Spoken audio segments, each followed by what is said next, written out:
author, and overall food geek, Alton Brown. Now, yeah, I gotta tell you, he's cracking me up back there. Now, I don't get that many opportunities to cook because Mike and the team really have me on the road all the time. But I do like to eat, and I definitely know the jargon. So, in honor of Alton, let me share some observations in foodie terms. In 2007, we brought a lot of ingredients to the mix. In a sense, we created a batter with a lot of potential. You know what? Now it's baked, it's real, and it's ready to serve. You can taste it. Your customers and partners, they can taste it too. It's a recipe we followed for many, many years. Innovation mixed with collaboration. That's the heritage of Lotus. It's at the core of all we do.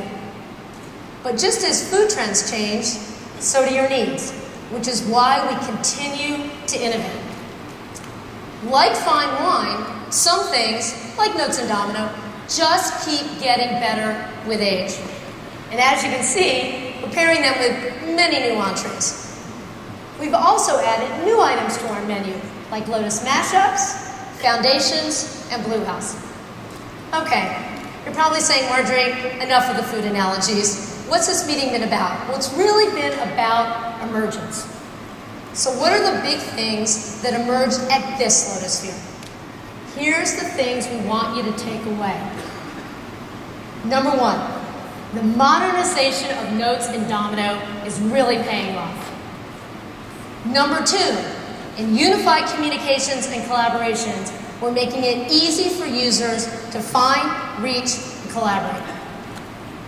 Our Web 2.0 portfolio is expanding with a combination of social software tools, collaborative document management, new multimedia sharing, and new tools for situational applications.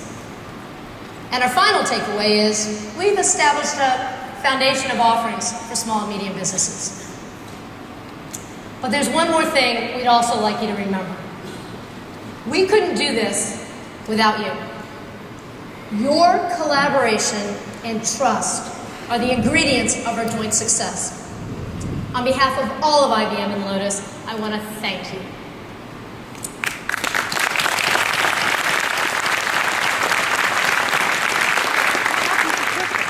Now, I'll hope you join us again next year, back here at the Swan and Dolphin. All right, get at your pens, write the date, January 18th through 22nd. But the big news, guys, is that you'll continue to join us because we've made a commitment to be here every year through 2015.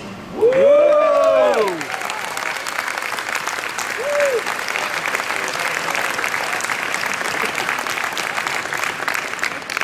Okay, so that's our appetizer. Now on for the main course. Please join me in welcoming Mr. Alton Brown.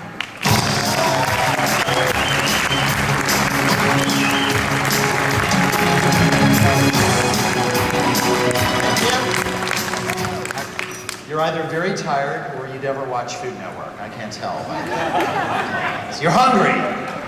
I might be able to help with that, at least a little bit. We do at Food Network a lot of research, and there's been a fair amount of research that shows this kind of crossover audience between people that watch Food Network, specifically my shows, Good Eats and Iron Chef America, and people that are in the computer industry. Which means that technically, you're my people. Kathy, you buy that. That's great. I'll work on the other half. But when I got this gig, and I was very excited because I have a lot of friends that are in the computer industry. I could never actually do the necessary math to be in the computer industry or any of those other languages that you have to know. But when I was talking to some of my friends that are in IT and whatnot about food, they said, one of the guys said, well, you ought to, on Iron Chef, you guys ought to do, like the secret ingredient is geek food. I was like, what exactly would that be? And these guys sat down and kind of gave me this round table discussion on what geek cuisine was. And I was shocked, taken aback, that you can actually maintain human life off of the things that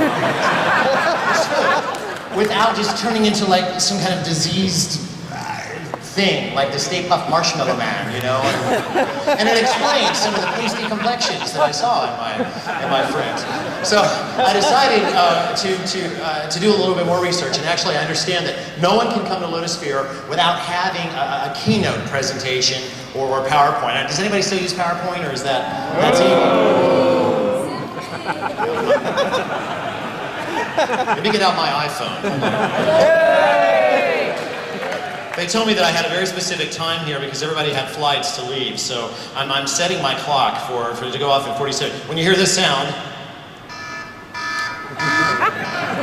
that's how we'll know that this is all over. So I'm going to get that going. Anyway, so my daughter, who's 8, decided to take on my presentation, my keynote. So I'm going to start with her first slide here, which I thought was pretty good for an 8-year-old. But hey, they say leopard makes it easier. I don't know. Anyway, what we did here is we did a survey, and you'll notice that there's a term up here you probably never heard before, TAOSRI. I really didn't know how sensitive people were about the word geek. So what we came up with was technically advanced, but often socially retarded individuals. Now, I am sure, and looking at most of you, you look very healthy, well-dressed. I see some questionable haircuts, but by and large, you're the ones they let out. Obviously, but for every one of you, there are another 10 who don't get out. So, we were looking at research of demographics, and this was an interesting thing, and I thought she did a pretty good job here. We have the number of these people, TAOSRIs, we'll call them Tausries, I guess, who actually eat food, and surprise, it's 100%. Cooks food, however, we were down around the 12 to 18% category, which is a strange ratio in this day and age. So see the next slide here. Okay, this is the survey of the population of these same individuals. Over 87.5% watch food shows, and yet only 15% actually cook. So again, and that's fine with us. We don't actually care if you cook. We need you to watch commercials. That's why we're there. We haven't worked out what we're going to do about that whole TiVo thing yet, or any of that kind of stuff. But that's basically what we're doing. So that's an interesting figure. And then we run up on this one, the quality of nutrition. Now this is where things are shocking. Okay, quality of nutrition. The ideal, of course, in the green would be 100% good nutrition. The general population in the United States has improved over the last few years. Now looking at about a 53% of good nutrition, and then there's you people. 11%. Whoa! That much? That's not funny. So, where does that leave us? Okay, food sources are also very important.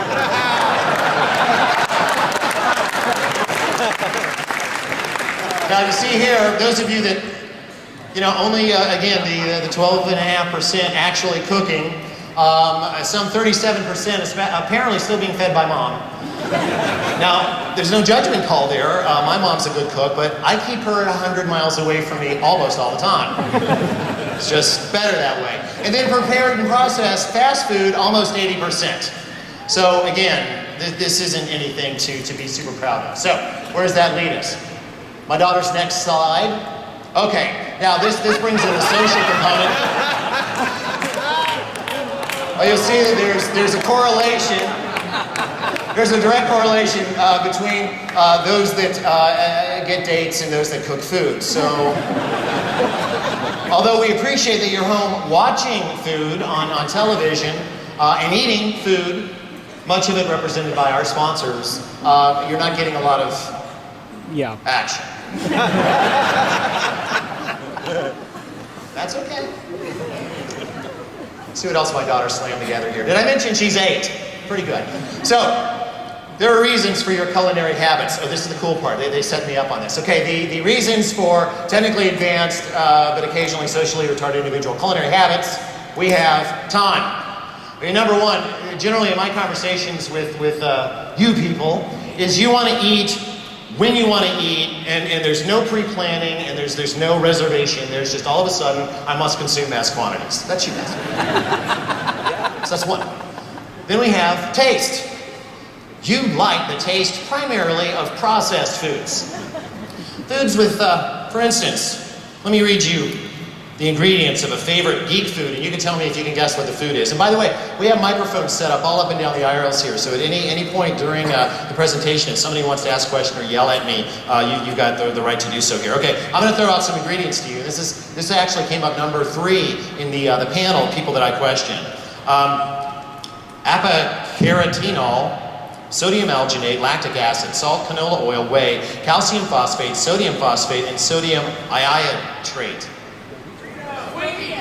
That is not a Twinkie and it is not Fritos. Keep going though, you're on it. What? Cheetos? Very, very close. As a matter of fact, Cheetos is only 2 ingredients off of Cheese Whiz or Easy Cheese. This is specifically aerosol cheese. But only 2 degrees of separation between that and a Cheeto. So you like the taste of science. That's how I like to look at it. You also have some very peculiar tendencies. I put the tendency up here mostly because it begins with a T, and it seems that when doing a keynote, it's important to have words that have alliteration in them. But your tendencies are, and the important tendencies from a food standpoint, is that you are all early adopters. And even if you don't grasp basics like nutrition, like eating a vegetable, you will embrace a new technology that will get you your taste and time issues taken care of quickly. So that's what I'm hoping to deal with today. Now, what I decided to do is based on, I host this show on Food Network called Iron Chef America. And yes, it's a, all 10 of you like it. All 10 of you. Spectacular. But the others have heard of it, right? Yeah. 20 more people. Good. So I decided to take my friend's advice and do geek foods as though they had been done on Iron Chef America. So let's see. We have another slide here, I think. I have no idea what it says. Oh, yes, our action strategy. That's right. Yeah. We're going to adapt some common ingredients. That's one of our ideas here. We're going to embrace new technologies, which you guys are excellent at. And we're going to, of course, watch more food television. Especially most of you who apparently don't. Anyway, so the first thing, how are we doing on time? Oh, excellent. So let's talk about the Cheese Whiz for a moment. Now, I've got nothing against aerosol cheeses. What I have something against is aerosol cheeses full of chemicals that I cannot pronounce. So our step 1 is going to be to create our own Cheese Whiz from scratch, okay? We're going to embrace a new ingredient, powdered cheese. Cameraman, come on up if you would, because we're going to have a lot of things to look at, including, this is cheddar cheese powder. Can be used for all sorts of things, can be turned into paint. Can be snorted at culinary parties. We're going to do some lines of cheddar. No thanks, I'll wait for the Roquefort. So, I have here powdered cheese, otherwise known as English marching powder. I have a foamer. Now, the foamers are interesting because they use these little guys. Now, how many people here grew up thinking of that as a CO2 cartridge? Yeah. They have a BB gun and they shot at the neighbor's cat with. That was just me. These are not actually full of CO2. What are they full of? Nitrogen. I got another, yes, they're whippets. That's right. Okay, well, I've got another slide here. Let me try to activate my next slide. Okay, yes, here's our first application, which is a snack. The ingredient is cheese powder and the technology, nitrous oxide. Yeah. That's right, baby, laughing gas. Nothing better to bring to a party. Of course, in this country, they put a nasty sulfur residue in it so that it tastes so bad when you try to inhale it that you gag. So it's not much of a party to be had there. But it's incredibly good at floofing up things that have fat in them because it's oil soluble. And in fact, we can take something that's cream-based, say, and whip it to 4 times the volume that we would be able to do if we were just using air. That's important. That's tasty. I swear. So, but we do have to have a fat available. So I'm going to pull out my personal favorite liquid on the face of the earth, heavy whipping cream. No applause for heavy whipping cream. Heavy whipping cream, which is, in this case, about 37% fat. So I'm going to, that's a good base because it carries flavors very nicely and is very good with the nitrous oxide. And I'm going to pour in, I'm going to go for about 1.5 cups. That's good. We don't want to fill that too full. And I'm going to throw in, I'm going to say maybe 3 tablespoons of the aforementioned cheese product, dry as a desert. You notice how the spoon's always just a little too small. It's like exactly 1 millimeter too big. We'll go for 3. I think that'll taste good. Of course, this stuff doesn't really look very cheesy, does it? So we're going to use an old food trick, and we're going to throw in some paprika. My cohort on the Food Network, a guy named Emeril Lagasse, you've probably heard of him. This would be a bam moment, so you want to give it a try? You ready? Bam! It's okay, except for that one guy that jumped the gun. All right, because you can never have too much color in a dish, we'll go one more time. So you need to get this together. Ready? Bam! Much better. You are very organized people for having been at Disneyland for several days. Now, you say, fine, Alton, you're going to make this is no big deal. This is no mean tricks. Nothing special going on here. You've got some powdered cheese, you got some cream, and you've got some paprika. What's so Iron Chefy about that? Well, we can bring another ingredient to the party. I have here a device composed mostly from things bought at a head shop. And if any of you went to college in the 60s or 70s, you may have fond memories. This is called a smoking gun. I'm going to activate the device. I'm going to fire the device for recreational use only. And we'll smoke up that cream a little bit. I think that's enough. Don't think you could ever do anything else with this, by the way. You can't. You can't. Okay, so lid goes on. And I have to tighten this on the floor because I broke my wrist over the Christmas break, and I can't turn things very well. So it's important to get that really tight. And I'm going to take my nitrous oxide canister, and if I've got that tight enough, I should be able to cheese whiz myself into heaven here in a moment. 1 cartridge. We'll get the nitrous oxide into the cheese mixture. And what the heck? Let's go for 2. Yeah! So we get maximum propulsion. Because if your guests don't like it as an appetizer, it can also be silly string, simply by changing the nozzle a little bit. We are in the splash zone. Excellent. That should do that. Some crackers are always good in this case, so.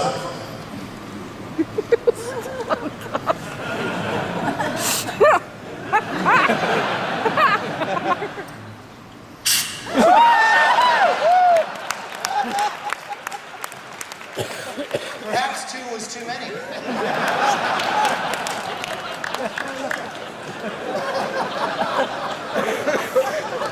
Oh yeah, you need to go clean off here, buddy.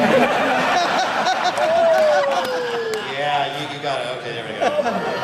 Yeah!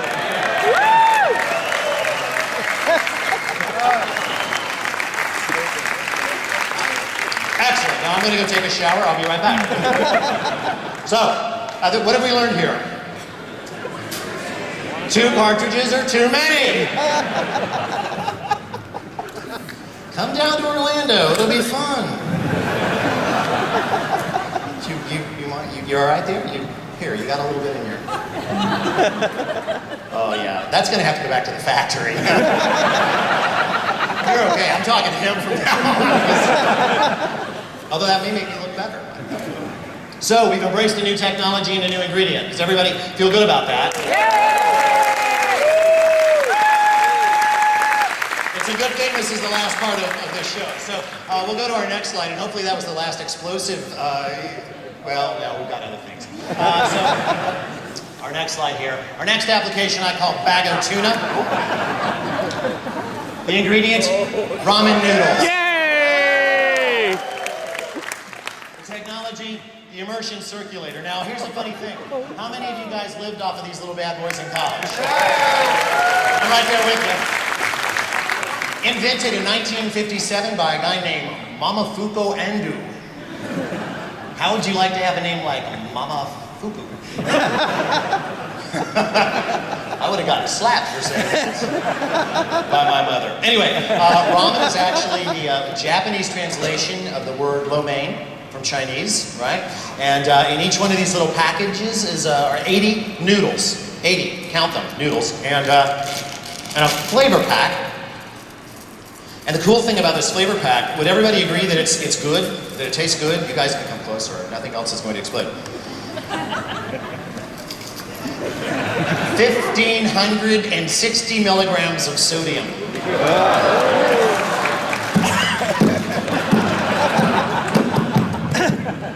1560, count them. So what we need to do is we need to work on your nutrition by upgrading this into a more healthful dish. So here's what we're going to do. I am going to briefly soak these in a little bit of hot water to loosen them up. These, by the way, are usually just made, fried, and then packed into a little cube. Never mind, I'm not going to say that. It's family shit. So we're going to let that sit for a second. Then I'm going to bring a couple of pieces of technology online that I'm especially fond of. This is, anybody remember the Seal-A-Meals from the 60s and 70s? Your mom have a Seal-A-Meal? Anybody? Yeah. I'm older than all of you, I guess. Which is a sad thing. Anyway, this is basically a fancy Seal-A-Meal. So what I'm going to do is I have Seal-A-Meal bags. Fancy and expensive, I might add. I have a Seal-A-Meal bag. Into that Seal-A-Meal bag will go one beautiful little piece of tuna that we picked up here last night. Lovely. You guys need to eat more tuna. Good for you. Tuna, salmon, all your fatty fish. That's going into the bag. Now, I also noticed that you guys don't get nearly enough vegetables in your life. Some of your friends don't get any vegetables at all. I want to add some vegetables to this dish. So we're going to use pre-bagged slaw. This is easy. You can do this. I didn't even know they had bags of slaw until a couple of days ago. This is bag-o broccoli slaw. Okay, so we're going to take a handful of the Handheld broccoli slaw. That's going to go in there. So now we've already got two food groups already in a bag. Convenience food. You like that? Meat, vegetable. Now I know that doesn't sound very appealing, so we'll get directly to the starch part of things. All right, before the starch even, we're going to add, I don't want to get the entire 1,560 milligrams of sodium, so we'll only add half of this little bag. If you want to go all out, you can, but I've got to think about your health. You're certainly not. I'm doing this for your mom, who loves you. There, we'll only use half the bag. And then the soaked noodles can come out of the hot water. And it's still in brick form, which is perfectly fine. Makes it easier to handle. Okay, here we go. That's all the ingredients. Now, into our... now, the nice thing is you can have this set up by your workstation.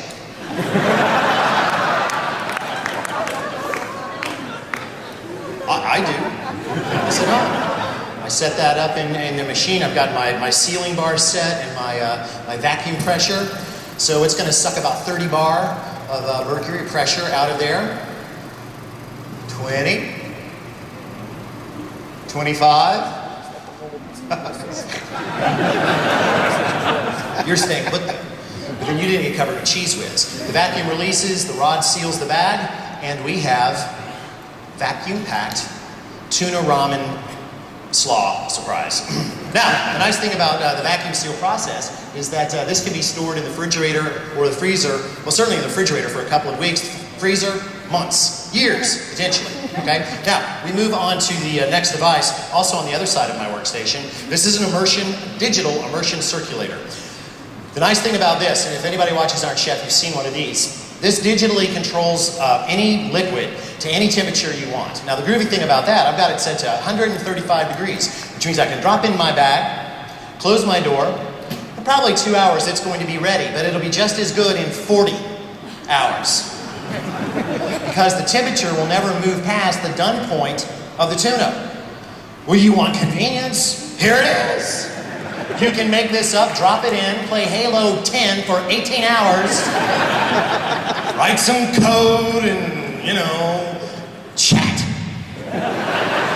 Online, blog. What else do you do? Chat. What? Replicate.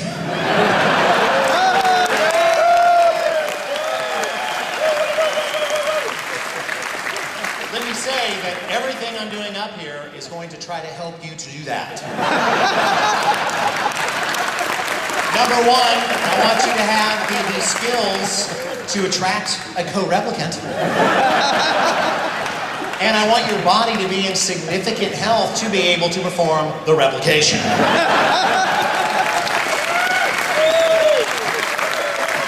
Tuna, very high in protein.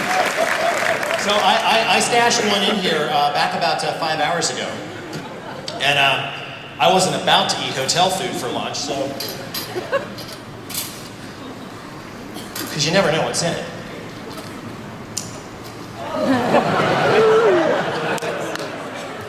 It's a knife. And you don't have one. Because you flew commercial.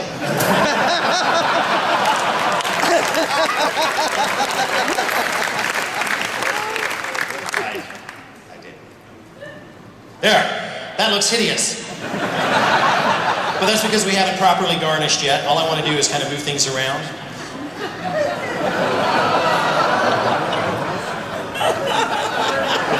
Oh, and like Slim Jim surprise beats this? Come on, you think that any of the food you see on television doesn't get seriously doctored before you see it?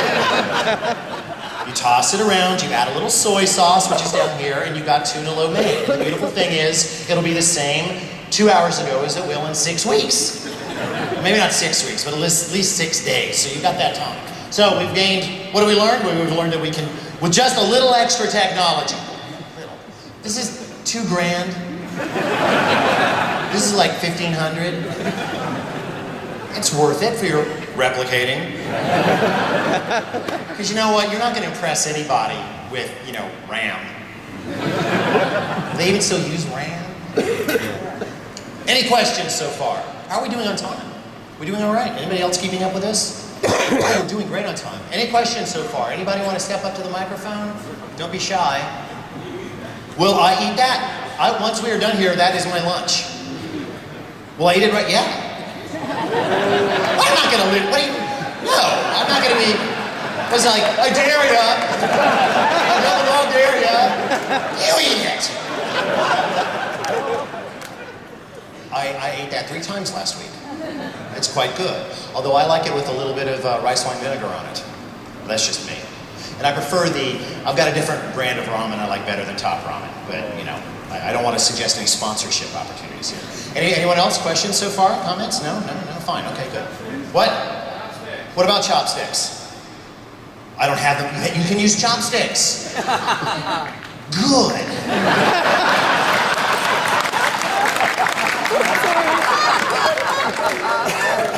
What the hell is that? Oh my God.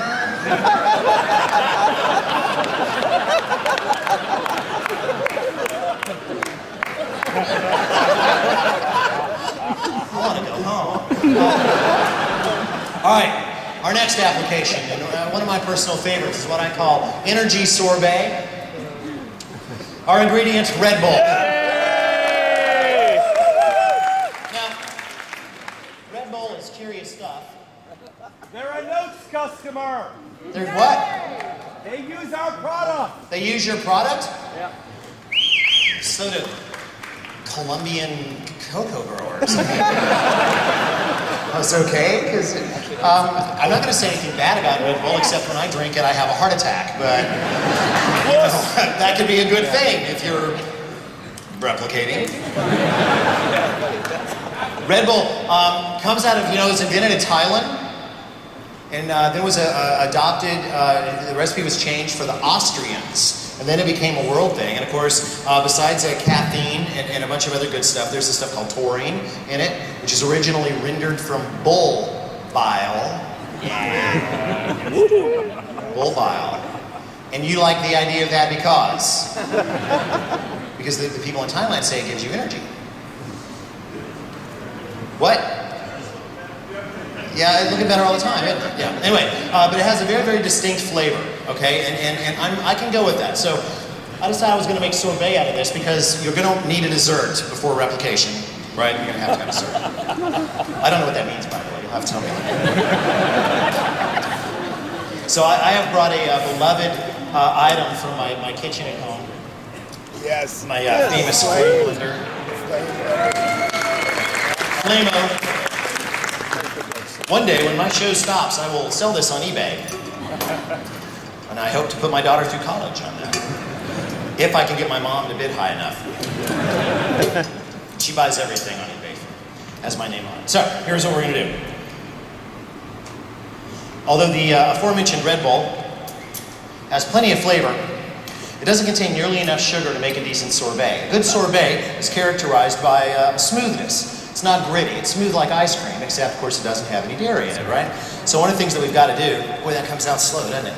One of the things that we do is we add sugar, and by adding sugar, I didn't shake it, but I could. I don't blame you. So 2 cans. You're actually going to do this. I feel a deep sense of certainty that you will embrace this dish. If I can ever... What? Is it safe? I wouldn't eat all of it at once, because you might have a heart attack. And I don't want you to have a heart attack. I don't. Of course, so we need to add sugar, because we're not going to get a fine enough texture out of this. By itself, if I freeze this, it's just going to be gritty. Okay? And everything about candy making, and sorbet and ice cream are actually candy making, is about controlling the size of crystals. Either sugar crystals, as in fudge, or ice crystals, as in ice cream. So what I've got here is I'm going to add a cup of simple simple syrup, which is nothing but a 1-to-1 ratio of sugar and water brought to a boil. And I keep it around for all sorts of things, mostly mixing cocktails, because it's called for in a lot of cocktail recipes, and sorbets. So a cup of said product, and in the refrigerator this stuff will last forever, or almost forever, just like the Cheese Whiz. So that goes in, and to control the crystallization just a little bit more, a tablespoon of vodka. You haven't had enough already? I saw some of you at the bar last night. Everybody got quiet. No. Let's say, how high could I go? Let's do the math here. If I've got alcohol-soluble flavors and I could go 1 tablespoon tops. I keep these charts in my pocket for this kind of thing. So we're going to go 1 tablespoon. If we go much more than that, it might not freeze at all, and I don't want that. So that will help control our crystal a little bit. And then last but not least, a little more flavor augmentation in the form of lemon juice, which I also keep around. And everybody tells you with, recipes and magazines, you always have to use fresh squeezed lemon juice. That's pretty much crap. This is the stuff out of the bottle, which is fine for something like this. So, 1 tablespoon. That is going to give us a balance of flavor. It's going to help bring back some of the citrus flavor that is in the Red Bull, and we'd hate to sacrifice that, now wouldn't we? So, I'm going to mix that. That's about all we need of that. I'm shaky too, dude. I'm a little worried. Obviously, we've got a problem here. This isn't going to freeze. Not if we sat here all day. So the last ingredient that we have is, of course, our technology, and that would be liquid nitrogen. Jim, can you bring me my liquid nitrogen? Yeah! It's my assistant security specialist, Jim. Jim's brought the liquid nitrogen. Thank you very much, Jim. Appreciate that. Kids, don't play with this stuff at home. Unless your parents aren't there. Now I'm going to put on gloves because my lawyers tell me that I must, even though I don't. I'll put on 1 glove. Okay. You guys ever messed around with this stuff before? Yeah. Not yet. Hey, once you buy the thermos, the stuff's cheap and legal. And a lot of fun.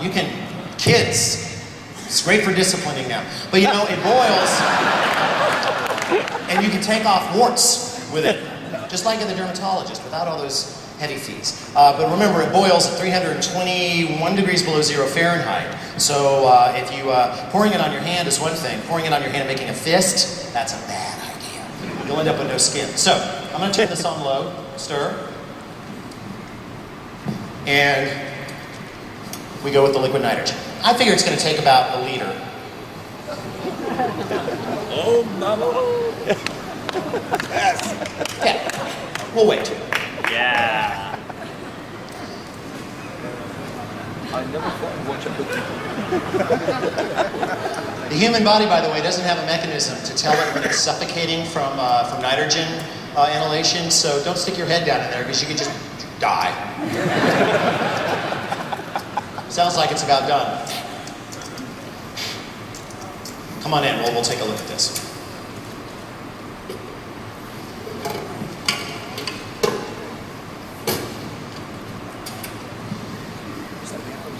Give me some space, dude. Oh.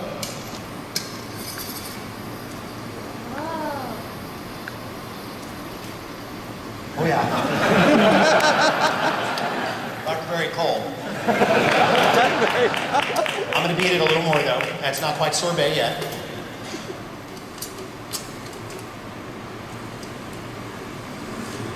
One time, I took some crackers and I soaked them in this stuff and I fed one to my dog.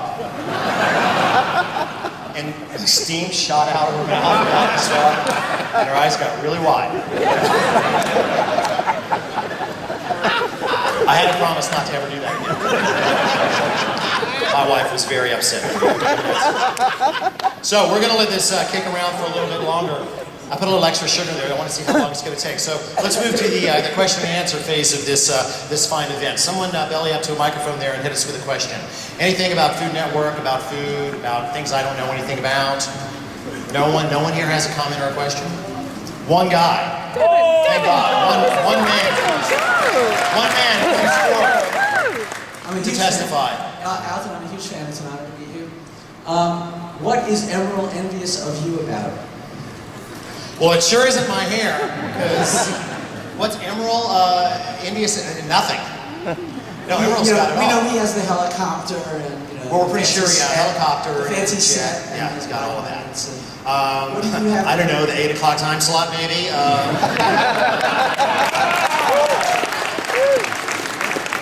here we go. Come get a look at this. Hey, camera guy.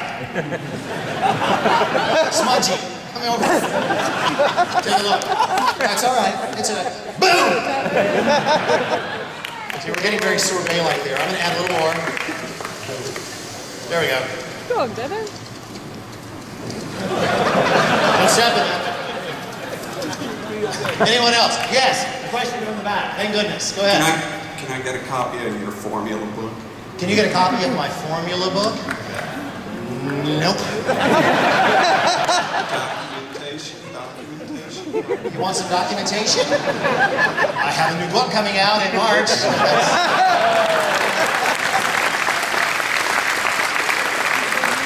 called Feasting on Asphalt. I like it. It's got formulas in it. Yes, sir. Nice hat. Thank you very much. You're very welcome. Go ahead, sir. Speaking of Feasting on Asphalt, are you planning on doing another season of Feasting on Asphalt? Feasting, for those of you, anybody like Feasting on Asphalt? Yeah, go. I think we can call this sorbet now. Come closer, it's okay. Here, I'll turn it off. There. Way! Can I have a volunteer? Someone to come forth and give us a... Go, Devin, go, Devin. Spanky, go. Go, Spanky. You with the hat, come here. Spanky, Spanky. Go ahead.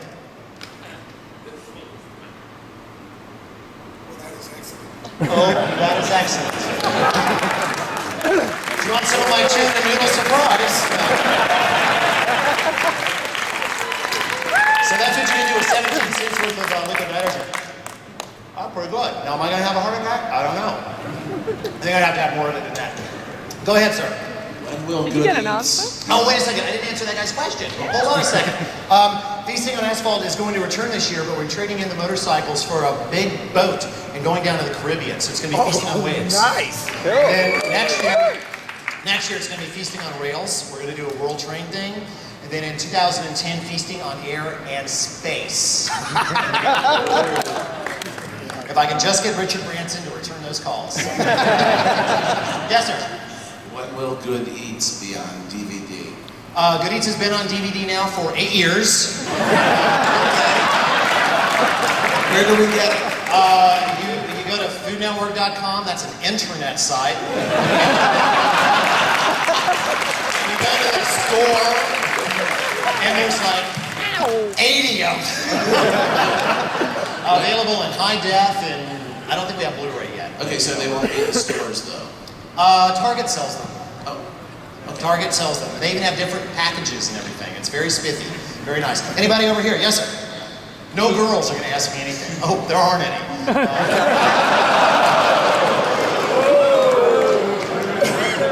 Oh, I see 3. Yes, sir. Are you going to be starting a tour of other computer conferences, or... What other computer conference?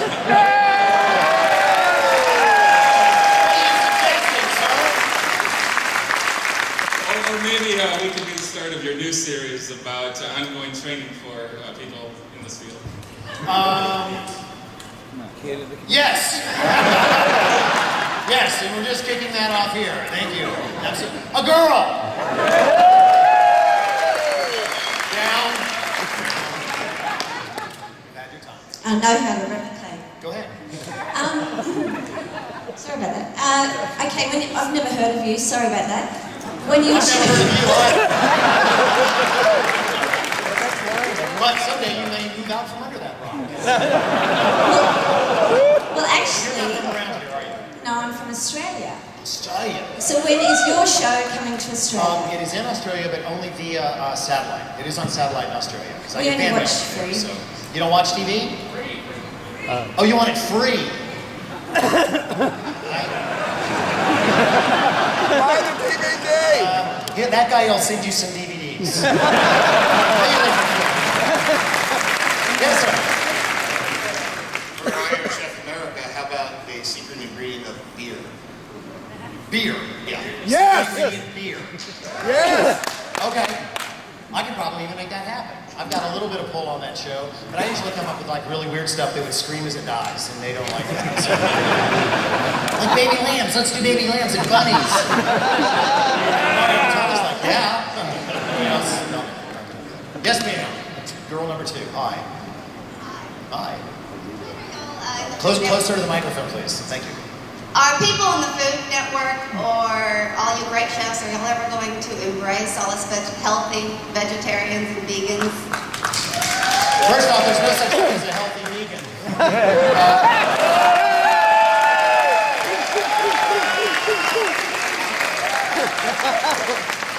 And your calories from here are quite... No, you're cool.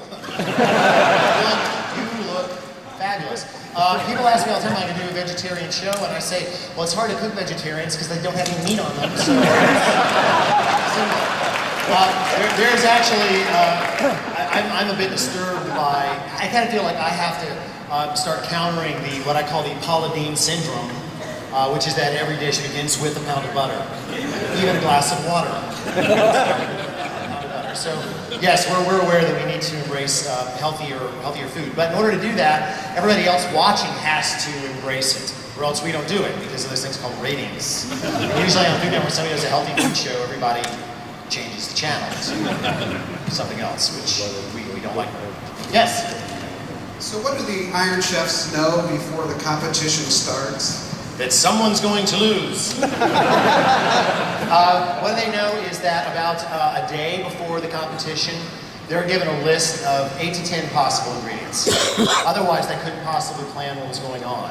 Now, this is very different from the tradition of Iron Chef, like in Japan, where they would give you 3 choices, and it would be like this. Ingredient 1, the secret ingredient will be a bicycle, a small hat, or 7. And by the way, you're going to win and you're going to lose.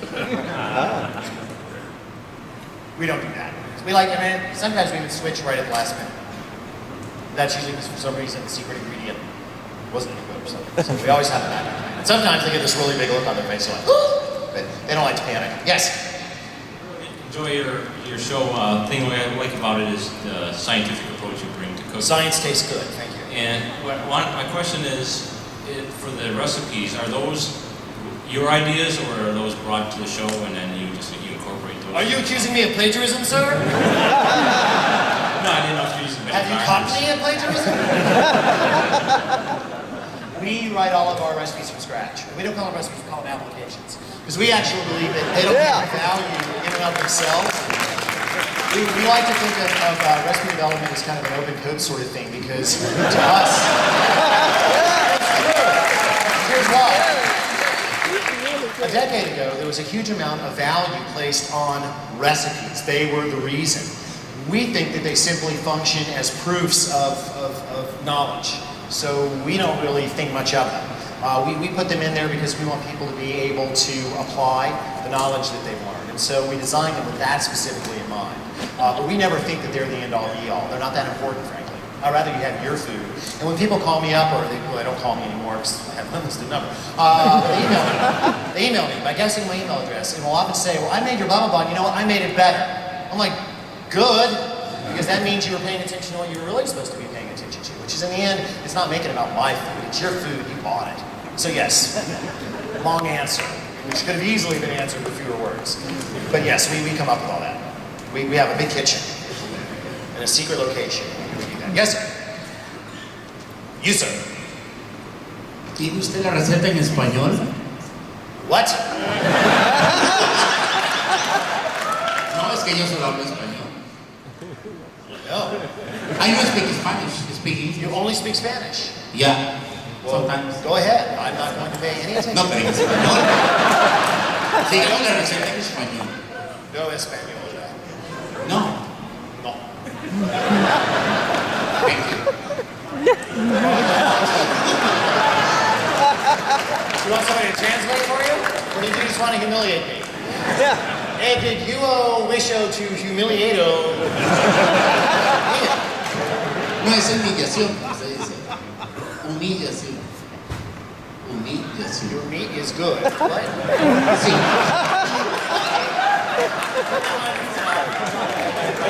Do you speak English, sir? I speak proper English because I'm from England. For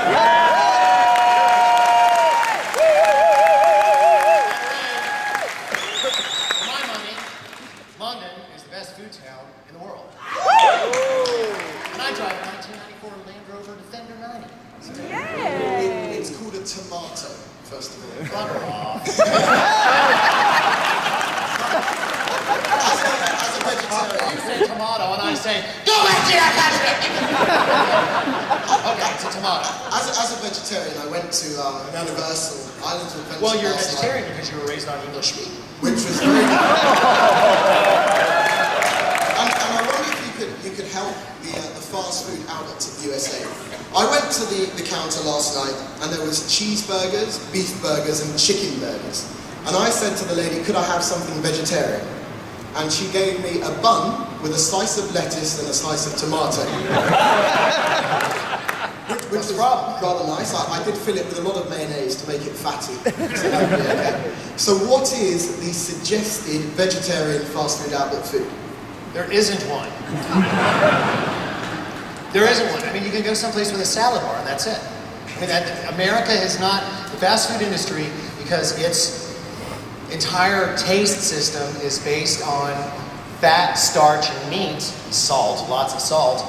They don't have the capacity to do that. And frankly, until people get together and say, we want this. So here's the thing. Too many people in this country, I think, either say, I'm a carnivore, or I'm a vegetarian. Well, in my house, we eat meat maybe twice a week, maybe 3 times a week, tops, and we eat vegetarian the rest of the time. That doesn't make us vegetarians. It just means we don't eat as much meat. And when we do eat meat, we tend to buy really good meat, pay more for it, and get more pleasure out of it. So I think the problem in this country is that people haven't gotten it figured out that they can have a vegetarian meal without being a vegetarian. And that's the problem. So it's a marketing issue, and it's also a market privilege. So sorry about that. By the way, you did put ketchup on that too. Anyone else? There's got to be at least one more. Someone that speaks English and... Let me look at my iPhone and see what the time is like here. Oh, we only have like 5 minutes. When I came to the microphone. Now, this is what happens when you eat a vegan diet. As you can see, his hair is...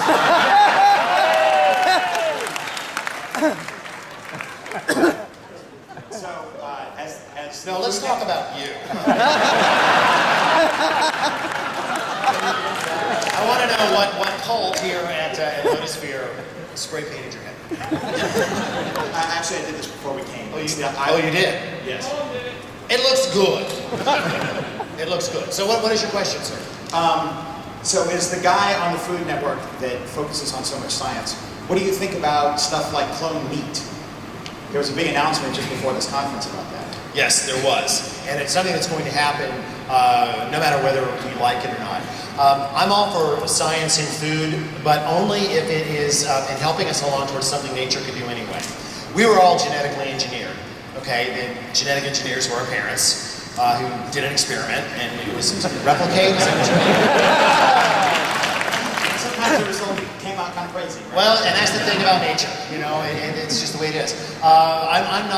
I think that there's so many other answers besides cloning that by doing things like the cloning projects and getting into that, especially when we start patenting, you know, and having copyrights on the food, we're really missing the bigger picture of what's all screwed up with our food in this country, and it is pretty screwed up. We're missing the point, and we're kind of we're using really, really smart people for the wrong reasons. That's my opinion.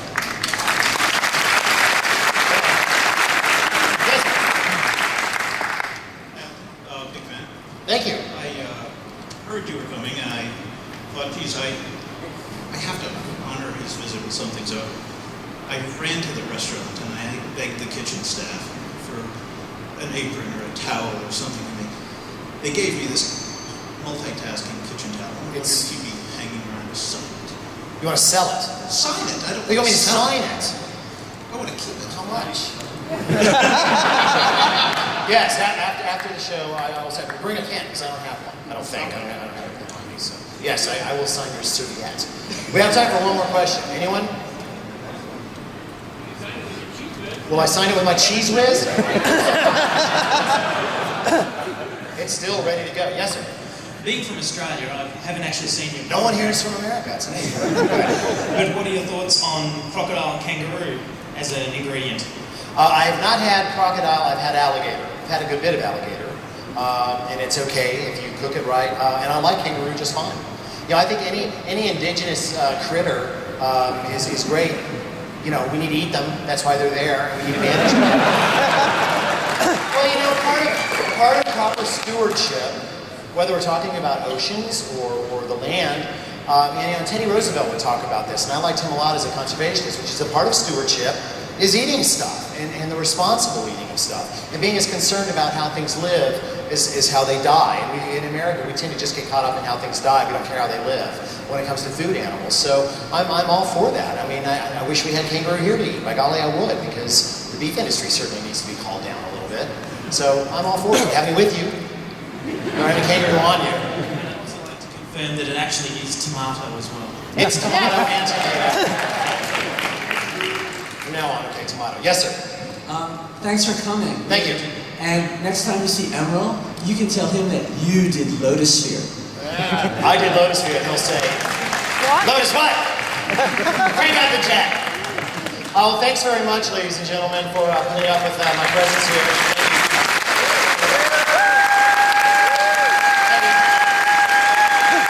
Have a safe trip home. Here's your fearless leader once again.